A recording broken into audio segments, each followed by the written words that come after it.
یہ اس بل کے انٹروڈکشن سے پہلے ہم نے رول 72 کے تحت اسپیکر کو ہم نے ایک نوٹس بھیجایا تھا کہ ہم اس بل کے انٹروڈکشن کے خلاف ہیں، رائٹ؟ اور ہمارا ماننا یہ ہے کہ یہ جو بل ہے آرٹیکل 14, 15 اور 25 کا اس کے پرنسپلز کا وائلیشن کرتا ہے۔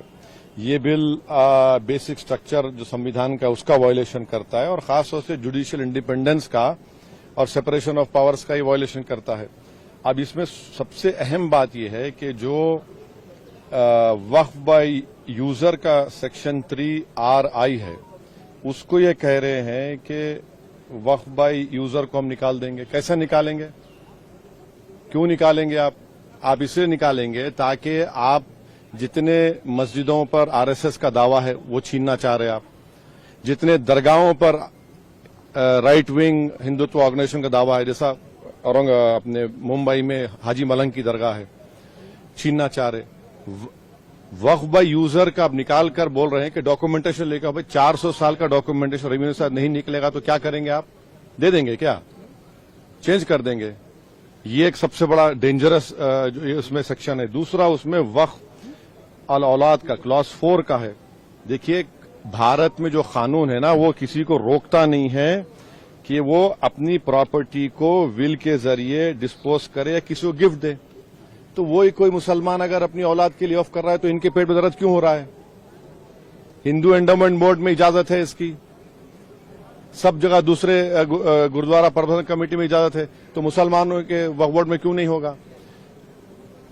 پانچویں بات یہ ہے کہ اس میں آپ یہ کہہ رہے ہیں کہ مسلمان جو 5 سال اس کے ہو گئے اسلام قبول کر کے تب بھی وقف کرے گا، یہ فریڈم آف ریلیجن کا گریو وائلیشن ہے۔ اچھا دوسرے ریلیجن کو ماننے والوں کے لیے ایسا قانون ہے؟ نہیں ہے۔ اور آپ کون ہوتے ہیں طے کرنے والے مسلمان ہوا نہیں ہوا؟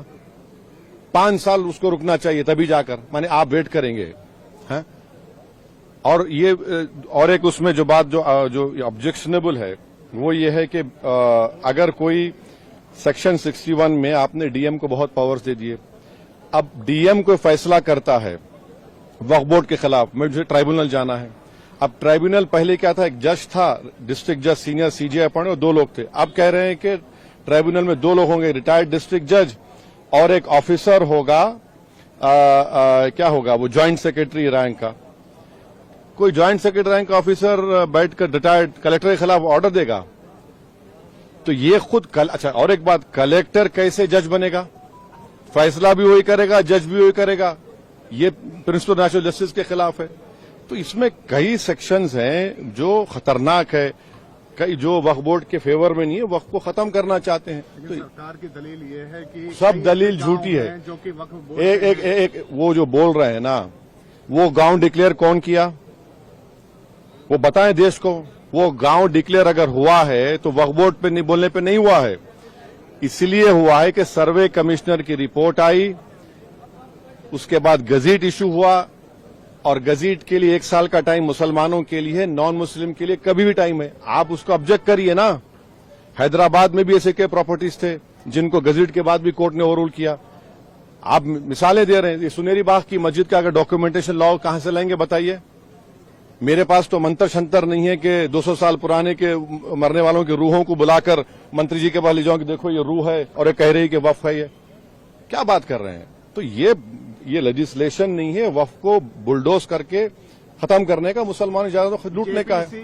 کو گیا ہے، آپ لوگ وروଧ کر رہے تھے، آپ کو لگتا ہے کہ JPC سے یہ راستہ نکلے گا؟ ابھی اتنا جلدی بولنا غلط ہوگا۔ JPC کا بھی اسپیکر صاحب اس کو بنائیں گے، کیا ہوگا دیکھتے ہیں۔